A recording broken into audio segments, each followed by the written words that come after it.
Assim, a função própria da medicina não é simplesmente tornar alguém absolutamente saudável, mas colocá-lo o máximo possível no caminho que conduz à saúde.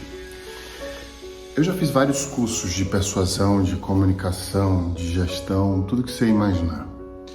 Em 2013, eu fiz um curso em Harvard de negociação e eu estava buscando interagir melhor com as pessoas e num ganha-ganha, me posicionar de uma maneira mais objetiva, mais senior, e que as pessoas pudessem comprar a ideia que eu estava tentando vender.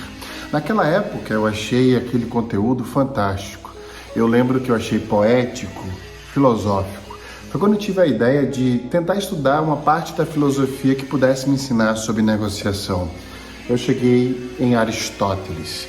E no livro Retórica, que eu já falei várias vezes, Aristóteles fala de persuasão de uma maneira extremamente filosófica.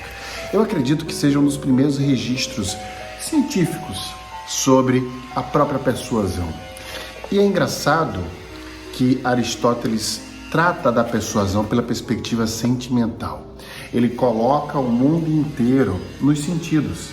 E ele mostra como persuadir alguém tem muito mais a ver com elevar as emoções e engajar as emoções da pessoa com necessariamente o seu objetivo. Aristóteles fala de maneira brilhante, filosófica, estruturada e científica, mostrando que persuadir, conquistar, comunicar tem muito mais a ver com o que o outro sente e o que o outro é e a sua própria busca. E que mora um problema muito grande. Tudo que a gente comunica, tudo que a gente faz pela ótica da perspectiva do nosso próprio objetivo. A gente esquece muitas vezes que existe outra pessoa sentindo coisas diferentes do outro lado. Se você tem problema em se expressar, se vender, se posicionar, engajar pessoas pelo sentimento, se você tem medo de falar em público, a partir de agora a gente vai iniciar uma jornada curta, porém eficiente, de como a filosofia e a ciência, mais especificamente a neurociência, pode construir um storytelling onde você consiga envolver as pessoas pelo que elas buscam e pelo que elas sentem.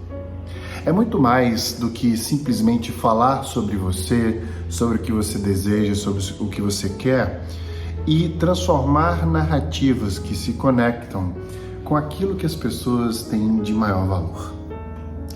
Eu quero que no final deste curso curto e direto, você olhe para si mesmo e possa entender quais são as narrativas que você deve criar para poder engajar a perspectiva correta das pessoas.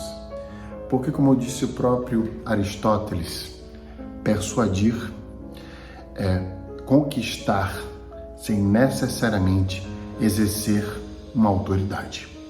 Eu sou Wesley Barbosa.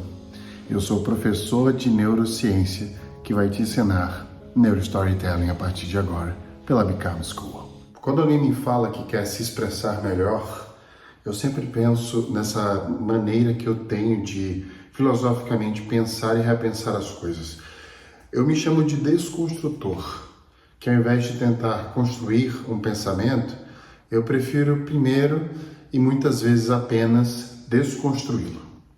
Isso implica que todas as vezes que eu vou conversar com alguém que tem algum conceito e me apresenta esse conceito, eu vou preferir tentar desconstruir a ideia, se for importante, é claro.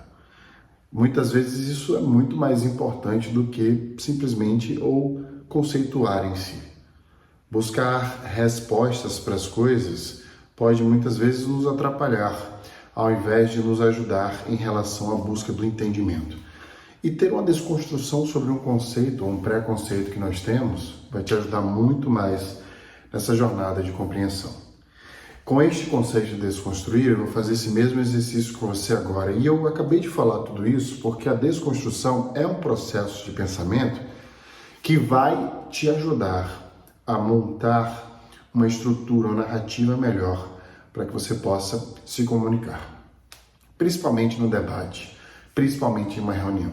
Quando você se posiciona tentando desconstruir conceitos, a probabilidade de você entender e se fazer entendido é muito maior do que quando você começa uma comunicação querendo construir alguma coisa em cima do que foi dito.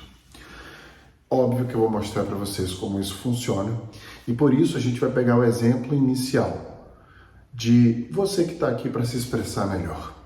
Se você está aqui para se expressar melhor, possivelmente você veio com o seu objetivo fazer um curso. E antes desse curso, você foi ler ou fazer outras qualificações buscando esse mesmo objetivo. Agora, vou te fazer uma pergunta. O que é se expressar melhor? E essa é a pergunta que te ensina a repensar o que você quer aprender. É a desconstrução. O que seria se expressar melhor? Eu vou responder para você o meu ponto de vista, a minha perspectiva sobre o que é se expressar melhor. Primeiro, o que é se expressar? Para a gente entender como melhorar algo, a gente precisa conceituar essa ferramenta inicialmente. Por isso que é um erro a gente começar a querer qualificar algo sem entender o que é. Funciona mais ou menos assim. Eu não acredito em astrologia, mas para criticar a astrologia, eu preciso estudar o que é astrologia. Senão, eu apenas não vou gostar. E desgostar é diferente de discordar. Eu só posso discordar de algo se eu entendo. Se eu não entendo e não gosto, eu desgosto, eu não discordo. Então, para que você possa entender o que é a expressão, vamos conceituá-la para que eu e você estejamos na mesma página sobre o que é se expressar. Se expressar é colocar qualquer reação a um sentimento que nós temos dentro de um mundo externo. Ou seja, tudo que eu externo sobre algo que estou sentindo, eu estou expressando. Então, aqui a gente vai colocar em 3 pilares iniciais o que é essa expressão. Primeiro, e o pilar mais procurado para a qualificação, a comunicação verbal. A comunicação verbal é um apenas dos pilares da expressão, que existem vários, eu vou focar aqui em alguns. Não temos tempo para se especializar em todos. Então, o primeiro ponto, o ponto da comunicação. Se você quer se expressar melhor, você precisa desenhar muito bem uma estratégia para cada um desses pontos. Vamos começar pela comunicação verbal. Se você toca um instrumento musical, ou se você faz um esporte, e você presta atenção em como você faz esse esporte, ou você toca esse instrumento musical, e cada vez que você for prestando mais atenção, você vai notando uma transformação do seu conhecimento sobre aquilo que você está fazendo. O resultado que você vai obter vai ser cada vez melhor, não necessariamente pelo hábito, pela frequência, mas pela atenção focada naquilo. Eu ensino isso no curso de neurociências. Então veja, o que eu quero dizer com isso é, se você quer melhorar, você toca violão e você quer melhorar essa habilidade de tocar violão, você vai prestar mais atenção nos pontos que você precisa melhorar. Eu acabei de vir de uma aula de tênis agora, onde o instrutor me falou para simplesmente virar a raquete numa posição específica na hora que eu estivesse batendo com o que a gente chama de forehand, que é a sua mão mais forte. E ele disse para eu mudar o ângulo. E é engraçado que eu treino há 8 meses, eu nunca tinha prestado atenção especificamente nesta questão do ângulo. E neste treino eu comecei a prestar atenção neste ângulo. E o movimento com o ângulo fez a bola ir para o outro lado de uma maneira mais forte, mais estratégica, mais controlada. Eu me questionei por que eu não pensei nisso antes, ou por que ninguém nunca me disse isso antes. Por vários motivos, mas naquele momento eu aprendi uma coisa nova. Então, se você quer aprender coisas novas sobre qualquer coisa que você faça, você sabe naturalmente os caminhos para fazer isso. E você vai obter uma frequência com atenção focada e construir esse conteúdo na sua cabeça, essa aprendizagem. Comunicação verbal e qualquer outras formas é a mesma coisa. Se você tem problemas para se expressar, você precisa construir um processo que você constrói naturalmente com outras coisas que você aprendeu. O problema é que a gente aprende a falar ainda na infância e a gente aprende a se expressar em aulas que nós temos no colégio, né? na nossa socialização, dependendo de muitas coisas que a gente faz na vida. E isso parece ser suficiente, porque a gente acha que as pessoas nos entendem pelo que a gente fala para elas. Mas não é verdade. Eu sempre falo isso, que a gente deveria aprender finanças, aprender a nadar, aprender primeiros socorros e aprender a se expressar ainda na escola. Nós não temos aula de expressão. E cada um fica se expressando de uma forma peculiar, o que é original e rico, mas sem necessariamente gerar conexão, que deveria ser aprendido. Então a grande lição dessa história é que o primeiro pilar de comunicação, assim como os outros, você precisa afiar. Ou seja, com qual frequência você fala sobre coisas que você precisa afiar? Quando você vai se expressar, você treina essa expressão antes? Literalmente, não é ridículo fazer isso. Se você quer aprender a se expressar, você precisa treinar a sua expressão. Eu criei um podcast para me expressar melhor e funcionou. Eu sempre quis ser professor de instituições internacionais. Hoje eu dou aula em Miami, na Califórnia, eu dou aula para a maior instituição de ensino da América Latina, não na maior do mundo, a Fundação Dom Cabral. Mas tudo isso começou lá atrás, em 2013, quando eu quis esse objetivo e comecei a treinar a minha expressão. Sou professor, eu preciso me expressar muito bem. Quando alguém tem uma dúvida, eu preciso transformar aquela dúvida em compreensão muito rapidamente, para não só fazer aquela pessoa entender, como fazer o resto da turma continuar engajada, principalmente as pessoas que já entenderam, para não perder a paciência, não perder o engajamento. E dentro desse sentimento que eu falei de Aristóteles, eu manter todo mundo ali junto comigo, numa frequência de aprendizagem. Então a primeira grande questão que eu quero trazer é com qual frequência você faz isso. E eu sempre falo para esse primeiro pilar, para você ter alguém para treinar suas expressões. Tente falar com as pessoas sobre o que você quer falar no trabalho, mas não só especificamente quando você precisar. Fale sempre que puder. Uma das coisas que eu sempre digo é, se você tem alguma coisa para falar para alguém importante, em qualquer esfera da vida que seja, tente falar para outras pessoas. Então, se você quer contar alguma coisa para o seu chefe, tente contar para os seus pais primeiro. Tente contar para o seu parceiro, para a sua parceira em casa, para os seus filhos. Porque o teu cérebro vai começar a aprender aquela fala, vai começar a cortar as arestas, prestar atenção em coisas que não são necessárias, tentar trazer uma objetividade maior. Nessas comunicações em treino, as pessoas vão fazer perguntas para você, você vai responder essas perguntas e entender que elas fazem parte de um contexto que você pode montar ainda melhor a sua narrativa. Aqui fica, portanto, 3 dicas essenciais para este primeiro pilar da expressão vocal neste caso.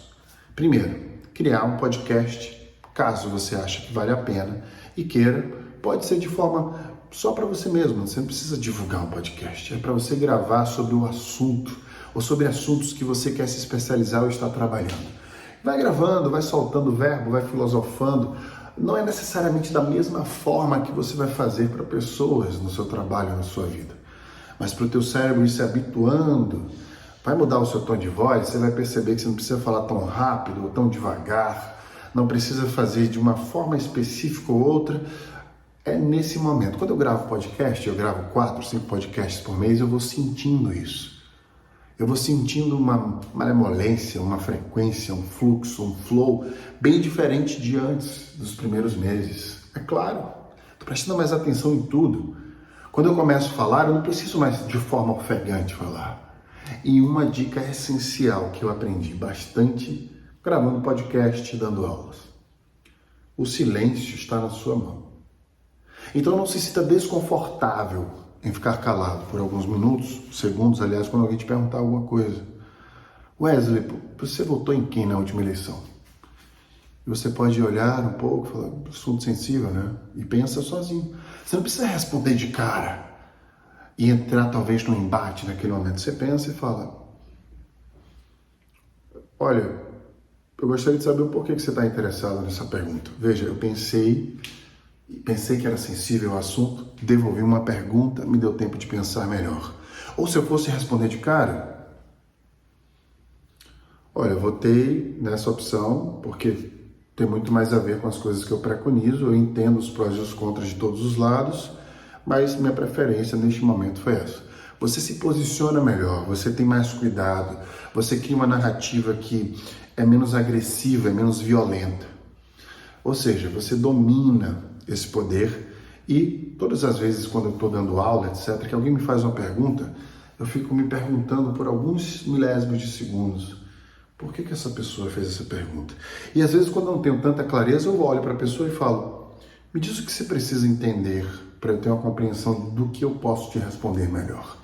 Não tenha vergonha de perguntar as coisas. Eu lembro que em 2010 eu participei de uma entrevista de emprego para ser consultor da Siemens, uma empresa alemã lá em Pequim, na China.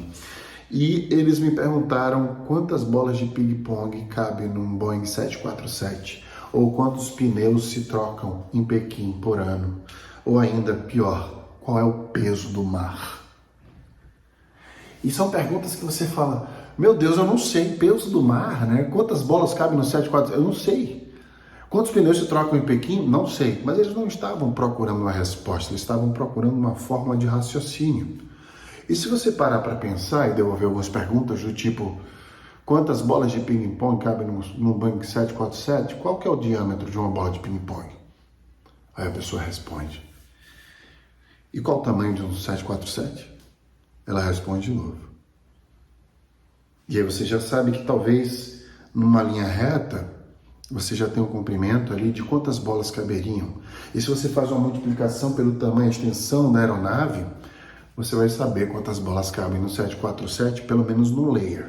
Se você sabe a altura de um 747, ou você perguntar qual que é a altura até o teto, 2 metros, 2,5 metros, e você multiplica aquelas bolinhas por 2,5 metros, para saber quantas fileiras você pode criar, mas aí o bico do avião ele se achata, então ele não tem o mesmo comprimento e extensão de todo o resto do avião, por exemplo. Esses são pensamentos que nascem de uma criação de raciocínio lógico que você cria em conjunto com a pessoa. O que eu quero dizer para você é que a principal ferramenta da comunicação verbal, além do treino, é a pergunta. A segunda forma de expressão que eu quero trazer agora é a escrita, porque muitas vezes você vai mandar muito mais e-mail do que você vai falar. E eu vou pegar o mesmo exemplo do anterior, que é a comunicação vocal. Para você melhorar a tua escrita, precisa treinar. Eu lembro que eu fiz curso de copy para poder escrever melhor. E eu aprendi 2 técnicas que eu vou trazer para você agora. Para você chamar atenção na sua escrita, seja em qualquer coisa, você precisa de 2 elementos centrais. Na verdade, são 4. 2 eu aprendi quando eu era executivo do Baidu, Google chinês, e 2 eu aprendi nesse curso de copy que eu fiz na Califórnia. Os 2 principais que eu aprendi enquanto trabalhava no Baidu, o chinês é um buscador, né? E eu fiz uma pergunta numa reunião. Por que alguém deixaria de usar um outro buscador para usar o nosso buscador? E a resposta foi relevância e acuracidade. O melhor buscador é aquele que traz o seu resultado, sua busca na internet, com relevância, ou seja, qual que é esse assunto tão relevante que te responde o que você busca com acuracidade. Ou seja, se coloca no lugar do sentimento da outra pessoa. Lembra que eu falei? Comunicação é sobre tentar entender o sentimento do outro, apesar de que nós não vamos conseguir entender esse sentimento, porque, na minha perspectiva, a empatia não pode existir, justamente porque a gente não sabe o que o outro sente. Isso é muito perigoso de assumir. Mas existem técnicas para a gente se aproximar disso. Então, se coloca na visão de um buscador, você sendo esse buscador. Quando você digita qualquer palavra, como se expressar melhor? A resposta que você vai querer que apareça ali na tua frente, e a primeira que você vai clicar, é aquela que diz exatamente o que você busca. Como se expressar melhor em 5 passos? Aí você clica e lê. Isso é relevância. Ou seja, está no topo sempre ali uma relevância muito grande para que seja acessível. 2, você abriu esse texto. E esse texto vai te dar 5 passos precisos, rápidos, para você compreender como você deve, de fato, fazer isso. Isso chama-se acuracidade. Objetivamente, eu te ensinei o que você precisava aprender, o que você foi buscar. E isso te fez sentir satisfeito. Então, os 2 principais centrais aliás, pontos para a gente começar uma construção textual que de fato consiga engajar mais as pessoas, persuadir e que você possa se expressar melhor é isso: relevância e acuracidade. Você está sendo relevante no que você está falando? É relevante tudo que você escolheu falar? Tem algo que não é relevante, que você não precisa, que você pode adicionar um contexto depois? E 2, acuracidade. Você está sendo objetivo naquilo? Você está sendo cirúrgico? Está entregando para a pessoa o que ela espera compreender? Esses 2 pontos nos levam aos 2 outros pontos da comunicação, que é uma técnica de copy muito famosa e você vai poder incorporar nessa expressão textual que você vai fazer. Todas as vezes que você escrever, você precisa gerar curiosidade e entregar uma recompensa. Ou seja, todos os títulos de e-mails, por exemplo, de cartas, de qualquer coisa que você vai escrever, eles precisam gerar minimamente uma curiosidade. Mesmo que seja algo que a pessoa, você sabe que vai querer ler porque é interessante, importante para ela. Gera curiosidade nisso. Se você vai mandar um e-mail sobre um relatório que você acabou de ver, gera uma curiosidade sobre algum dado desse relatório. Olha que interessante, você viu este relatório? Gerou curiosidade. Ou se você vai mandar um e-mail para se candidatar para uma vaga, por exemplo, é verdade que essa vaga, e aí coloca reticências. Ou você pode simplesmente, no e-mail da empresa, querendo se comunicar melhor sobre um projeto ou ideia que você quer vender, colocar: será que você tem a ver com este tema ou eu estou enganado? Que tema que ele está falando? Eu já fiz isso várias vezes quando eu trabalhava no Facebook na Califórnia. Eu encontrava as pessoas no café ou nos corredores e quando eu precisava dela, eu colocava: olha o que eu pensei quando eu te vi no corredor. E aí vem o segundo ponto da entrega do conteúdo. Ele precisa estar conectado ao primeiro, senão vai ficar ridículo. Senão as pessoas vão entender que você está fazendo aquilo ali apenas para abrir aquele e-mail e elas vão passar a ignorar os próximos. Então você precisa entregar um conteúdo que esteja conectado com o tema que você trouxe. Então, se você colocou: olha essa ideia que eu tive enquanto eu te vi no corredor, você deve começar esse texto, por exemplo, falando sobre o sentido que o tema tem para aquele e-mail. Quando eu te vi no corredor, eu imaginei que nós poderíamos trabalhar junto nesse projeto, e aí você começa a descrever. Fazia muito isso nas empresas que eu trabalhei, gerava uma taxa de abertura maior dos e-mails, ou quando mesmo eu iria me expressar num PowerPoint, por exemplo, fazendo uma apresentação, eu sempre abria com slides, com questionamentos, curiosidades, perguntas e afins, e durante essas apresentações eu ia colocando esses elementos textuais para acordar as pessoas no meio de uma reunião, por exemplo. Lá para 15 minutos colocava um, para 30 outro. Inclusive eu faço isso até hoje dando aula. Meus slides geram curiosidade para que a pessoa fique olhando ali: o que ele vai falar agora? Por que ele está me fazendo pensar nisso? E sempre com questionamentos que levam o meu conteúdo a se engajar com aquilo que eu estou gerando de curiosidade anterior. Então, gere curiosidade e entregue valor para as pessoas, tendo sempre na sua mente, no seu pensamento, que você precisa ser relevante e gerar acuracidade neste pilar textual. E para finalizar este primeiro bloco de expressões, uma das coisas que eu mais gosto de falar, inclusive tem um curso parcialmente sobre isso, que é como ler mentirosos, como ler expressões faciais, aliás, como você lê o que a gente chama de body language. O terceiro bloco de expressão é justamente essa: sua comunicação não verbal, sua comunicação, sua linguagem corporal. Você precisa começar, da mesma forma que eu falei inicialmente, a ensaiar como o seu corpo faz parte da sua comunicação. Vocês já devem ter notado, se já assistem meus videocasts e aulas, que eu mexo muito os braços, eu me movimento, eu baixo a cabeça, subo, pego na minha barba. Não é que tudo isso seja técnicas, é que eu aprendi a me expressar desse jeito. Então, quando eu vou pensar,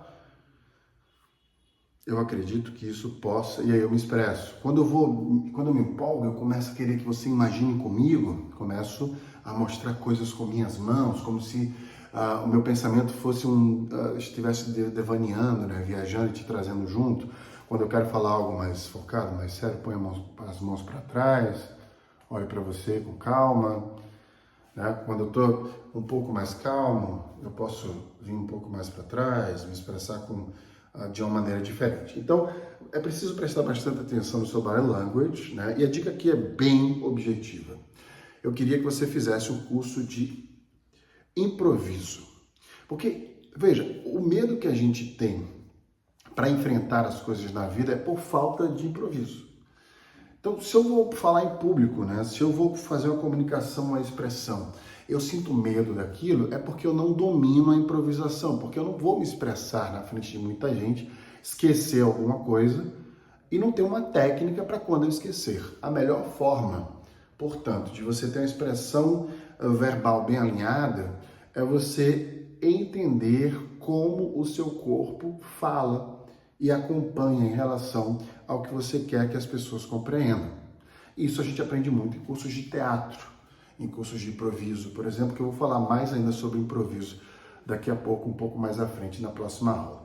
Então, a dica aqui essencial é você prestar atenção no seu corpo. Se você ficar estático falando, imagina eu dando aula aqui para vocês desse jeito.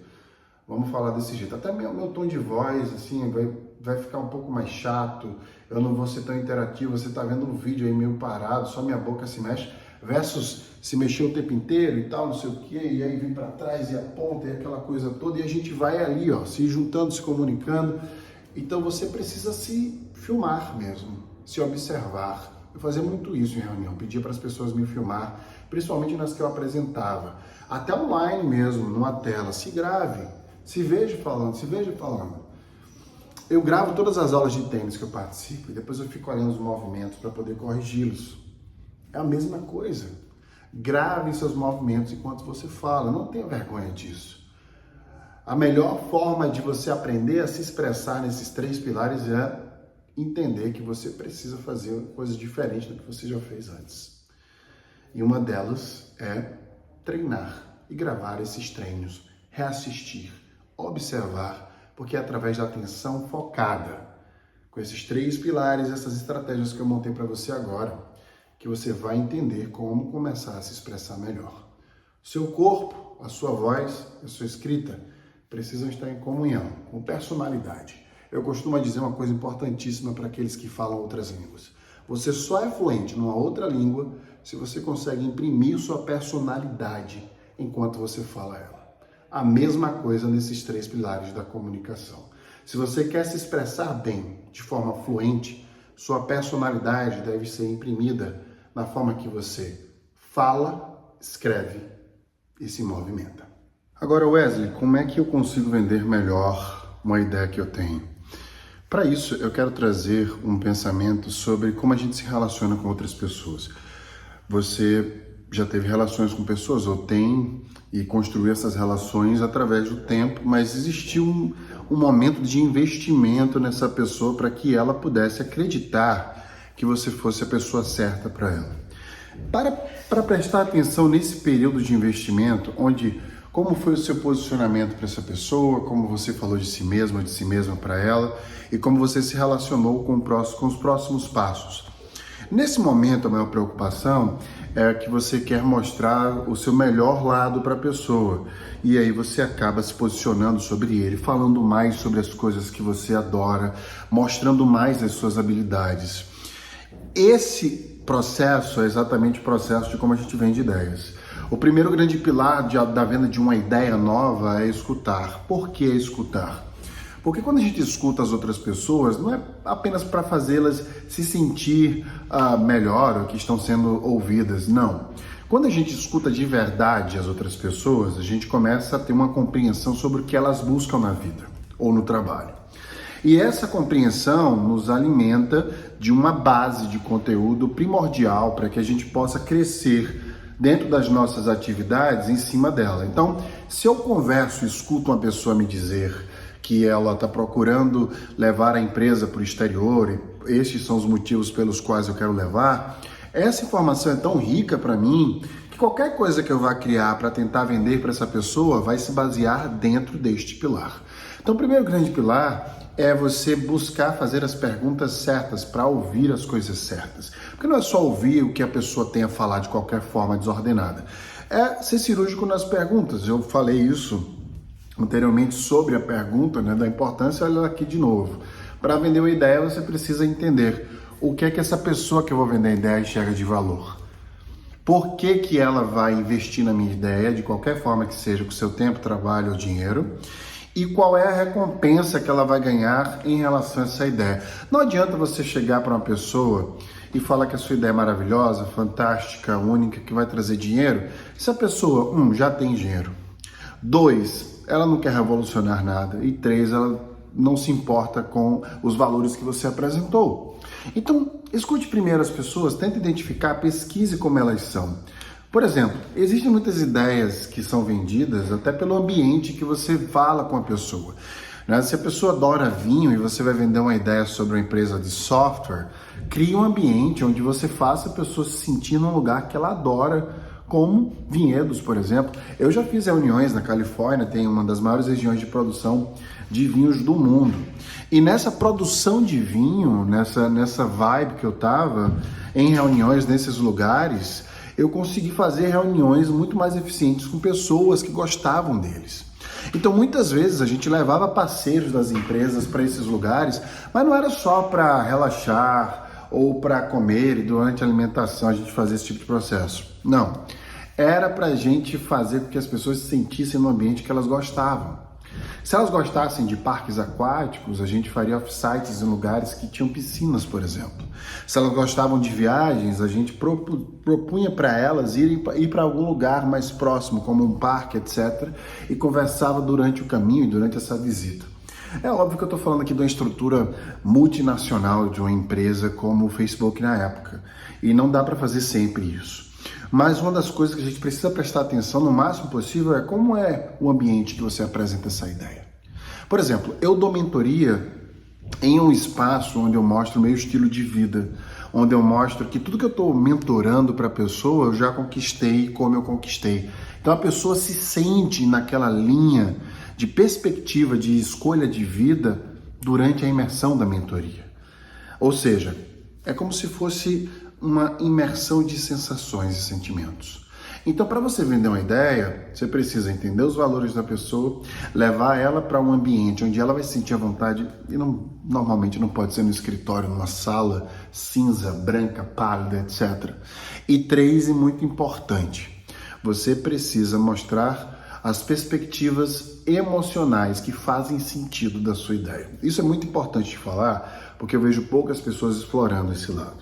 Todas as vezes que alguém tentou me vender uma ideia, seja por emprego, ou uma startup, ou qualquer coisa que seja, elas sempre falam muito como é promissor estar ali, ou investir na startup delas é promissor, ou o quanto vai ser fantástico para mim, o quanto elas estão salvando a humanidade, etc. Eu fundei uma ONG durante a pandemia, eu vou terminar essa aula de hoje falando sobre isso. Então, quando alguém vem falar sobre salvar a humanidade através de softwares e afins que não estão ligados diretamente à alimentação, à saúde, por exemplo, e ao bem-estar das pessoas, eu não vou encarar como se você estivesse salvando o mundo. Por exemplo, a missão do Facebook era conectar as pessoas do mundo todo.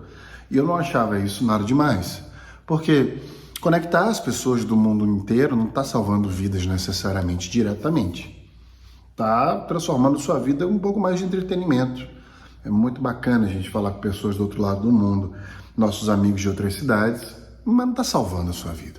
Então isso não me envolvia, a mim mesmo, com os valores que tem. Mas, quando as empresas de biotech, que essas indústrias de biotecnologia, lançavam qualquer produto revolucionário, isso me chamava muita atenção. E eu ficava prestando atenção e ficava desejando fazer parte daquele projeto de alguma forma. A ONG que eu lancei tem muito a ver com isso.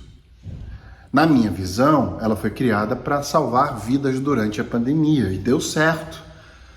Então, você precisa, na hora que eu fui vender a ideia da ONG para parceiros e para pessoas, para que elas pudessem virar voluntárias da ONG, eu levei sentido, eu escutei elas, eu perguntei para elas, eu li a missão das empresas, eu conversei com pessoas antes para entender o que ela achava da pandemia, para entender os valores dela. Teve muita gente que eu sequer tentei vender. Por exemplo, eu tive um sócio que quando eu chamei ele para fazer esse projeto da ONG, ele não estava fazendo nada, estava em casa isolado, ele falou, o que é que eu vou ganhar com isso? eu não precisei mais vender a ONG para ele, porque eu sabia que ele não enxergava valor naquilo. Tá tudo bem. Então, nas outras pessoas, proativamente elas me procuravam, ou quando eu apresentava o projeto para alguém que eu queria muito que tivesse no time, eu ia customizando a minha narrativa. Quando eu dei entrevistas publicamente para redes nacionais, eu levava esse sentimento, esse valor. E quem se identificava com aquela narrativa proativamente buscava participar da ONG. Então veja, meu grande ponto aqui é mostrar para você como você pode fazer essa conexão sentimental para vender uma ideia para as pessoas certas. E é um ponto de interseção importante que eu quero fazer aqui para finalizar esse bloco. Tem gente que você precisa eliminar desse processo. Quando você quer se expressar para vender melhor uma ideia, a primeira coisa que você deve fazer é se perguntar, será que essa pessoa realmente vai comprar essa ideia? As ideias não são vendáveis para todo mundo. Você não vai conseguir vender sua ideia para todo mundo. Você precisa achar a pessoa certa. Esse é o primeiro ponto crucial para você vender sua ideia. Você precisa entender que não é um curso para vender ideias e se expressar melhor que vai fazer você vender a sua ideia. Às vezes seu chefe nunca vai comprar nenhuma ideia sua, porque talvez ele não goste de você, talvez ele não tenha nenhum valor que compartilhe com você ou não queira simplesmente mais trabalho. Você precisa ter esse tipo de consciência também. A forma que a gente vendeu a ONG, a ideia da ONG, até na formação dela, foi comprada pelas Nações Unidas, globalmente. A ONG foi chancelada pelas Nações Unidas lá na Áustria, na capital da Áustria. Estou pensando em Austin, na cidade dos Estados Unidos, não tem nada a ver. Mas porque eu quero ir para os Estados Unidos para falar de outra instituição que comprou a ideia também da ONG, Stanford, lá na Califórnia. Acelerou a ONG também. Ou seja, duas instituições renomadas internacionalmente que não precisam da gente para nada, investiram num projeto, inclusive financeiramente. E aí você se pergunta como é que uma organização do terceiro setor lá em Viena, na Áustria, e outra instituição que fatura números expressivos e tem cursos que são desejados pelo mundo inteiro por pessoas desenvolvidas intelectualmente, se interessou no projeto que nasceu num apartamento em São Paulo, no Brasil, distante. E eles lá na Califórnia, a forma que a ideia foi vendida, a narrativa que foi apresentada. Eu vou colocar as entrevistas que eu dei e essas narrativas em links abaixo para que você possa acessar como material de apoio dessa aula aqui também. Aliás, vou colocar no grupo de WhatsApp para que vocês possam acessar de maneira mais rápida. Então, para vender uma ideia, eu quero que você pense nesses pontos, assista essas entrevistas, esses complementos que foram feitos e leve sua mente para o próximo e último bloco, para você entender como tudo isso precisa de um posicionamento seu, para que você possa se expressar melhor, vender suas ideias, se vendendo melhor. Você aprendeu a se expressar melhor, você aprendeu a vender suas ideias, você aprendeu a estruturar melhor sua comunicação. Mas como é que a gente se vende melhor? Já que está tudo isso muito bem mapeado, e se você colocar em prática o que eu te ensinei agora, para você se vender, você precisa determinar o seu público-alvo igual a um produto. Não é todo mundo que vai querer te comprar. Não é todo mundo que gosta de você. E aprenda isso, você não precisa se adaptar a tudo o tempo inteiro, virar um ser político não autêntico, para que as pessoas simplesmente te dêem a oportunidade. A melhor forma de se vender é você colocar para fora suas ideias constantemente, com autenticidade. Eu já vi várias vezes pessoas falando que não gostam de mim e mesmo assim consomem meu conteúdo ou sugerem algum produto que eu tenha para outras pessoas. Por quê? Porque elas sabem que eu posso ajudar de alguma forma, por mais que ela não essencialmente goste de mim. É natural. Ninguém vai agradar todo mundo. Ninguém nunca agradou todo mundo. Tem essa história que eu sempre gosto de contar quando eu estou dando aula sobre self-branding, né? Ou seja, essa construção de autoimagem para que a gente possa se posicionar melhor. Existe uma pessoa que sempre me seguiu, viu algo, enfim, que eu devo ter falado ou postado, não gostou, parou de me seguir. Mas nunca deixou de ouvir meus podcasts. E essa pessoa foi fazer uma apresentação e levou um videocast meu para abrir a apresentação dela no palco principal de um evento. E aí eu fiquei intrigado, como é que uma pessoa que não me segue, não gosta de mim, leva um conteúdo que eu tenho para que ele possa ser apresentado para outras pessoas, sem se importar que ela mesma não goste de mim. Esse é o ponto de interseção que eu quero ensinar agora. Se as pessoas não têm que gostar de você. Networking não é sobre construir laços com pessoas que a gente gosta. A pessoa tem que te achar útil.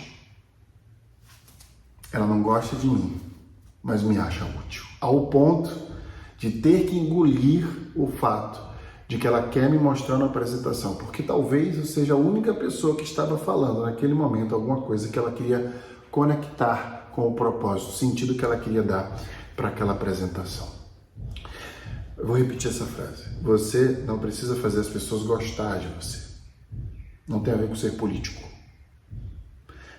Você precisa fazer as pessoas acharem você útil. Tem a ver com utilidade. Então, para você se vender melhor, você precisa ser autêntico e se mostrar útil. Tem um axioma que eu escrevi no meu livro, está disponível na Amazon, inclusive, chama-se Os 10 Axiomas da Carreira. Axioma, para quem não sabe, é uma verdade absoluta, onde eu escrevi até os 29 anos, antes de eu ir para o Vale do Silício, o que eu fiz na minha carreira até aquela transição. E o primeiro dele é Be Brief, Be Bright and Be Gone. Ou seja, Be Brief, seja sucinto, Be Bright, brilhe neste sucinto, nesse objetivo que você falar. And Be Gone. E sai de cena. Então, por isso que meus podcasts têm 10, 15, no máximo 20 minutos. Eu não preciso ficar enrolando, falando vários exemplos. Be brief, be bright, and be gone. Você precisa fazer isso na sua vida.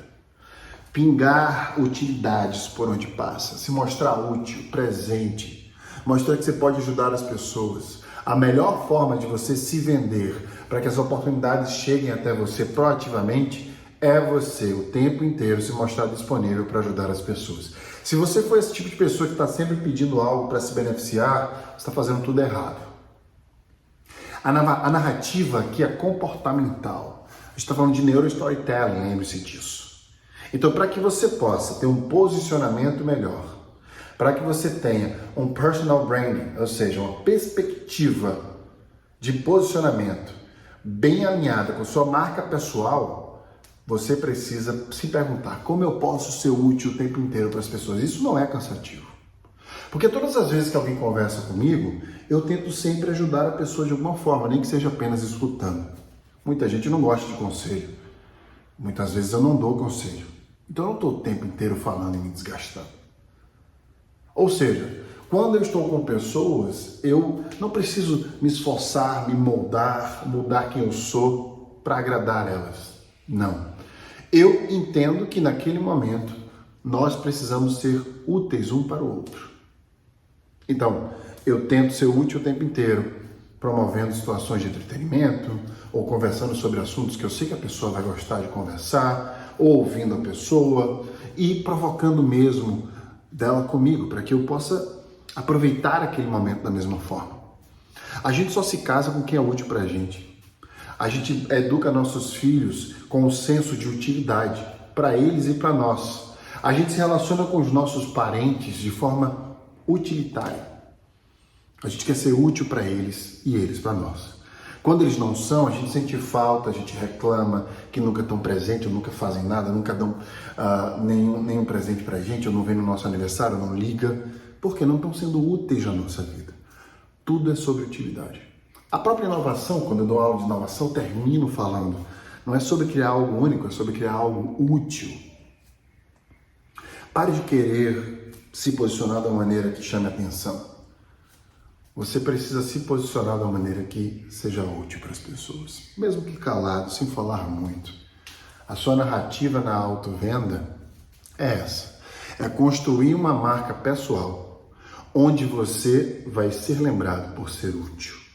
Uma pessoa que está sempre ali para ajudar, aberta a ouvir, a falar quando deve e buscando sempre oportunidades o tempo inteiro, ajudando as pessoas. Quando você tem esse tipo de posicionamento, as coisas começam a fluir. Eu adotei esse posicionamento proativamente em 2015, ainda como executivo do Facebook no Brasil. E aí eu notei que eu estava sempre perguntando e pedindo, onde é que eu posso ajudar? Alguma coisa que eu possa fazer? Como é que eu posso ser mais útil nesse processo? Esse projeto que você está fazendo, como é que eu posso ajudar? E foi aí como quando meu chefe, de maneira informal, me deu a América Latina para eu cuidar em relação ao Instagram e focar no Brasil para o Facebook.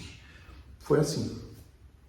E daqui a pouco, na Califórnia, numa conversa, eu namorava no Brasil, me perguntando, como é que está seu projeto? Como é que está o seu departamento? O que eu posso fazer para ajudar lá na América Latina? Você precisa de alguma coisa? E nessa troca de ideias, de me colocar à disposição, surgiu a oportunidade de ser transferido, porque eles pensaram, você já está fazendo isso, você já nos conhece, você está sempre aqui querendo nos ajudar, vem para cá com a gente. A melhor maneira de você se vender é não simplesmente estar presente, mas se mostrar acessível, dar atenção às pessoas e ser útil para elas. Lembre-se dessa frase que eu postei outro dia. Networking, porque a autovenda tem muito a ver com isso, com networking, não é sobre fazer as pessoas gostarem de você. É sobre ser útil para elas. Eu tô cheio de pessoas que são maravilhosas para mim, mas eu não sei necessariamente no que elas são úteis para o meu trabalho ou necessariamente para coisas da vida. Então, talvez eu poderia apresentar uma oportunidade para elas, mas acabo não apresentando porque eu não conheço esse lado útil delas. Assim como muitas pessoas são elogiadas por serem seres bons, bacanas, mas estão ainda em posições bem inferiores ao que gostaria. Mesmo trabalhando para pessoas que são muito próximas a elas, que querem ajudar. Falta esse posicionamento de utilidade. Liste todas as coisas que você acredita que consegue fazer muito bem. E para cada pessoa que você mais trabalha, seus stakeholders, você faz outra lista para saber o que aquela pessoa precisa, o que essa precisa, o que essa precisa. E você vai ter no final um mapa de utilidade, do que você pode fazer e o que elas precisam. E sempre que possível, dentro do tempo que você tem, de como você quer se posicionar, se mostre presente. Utilidade, tá?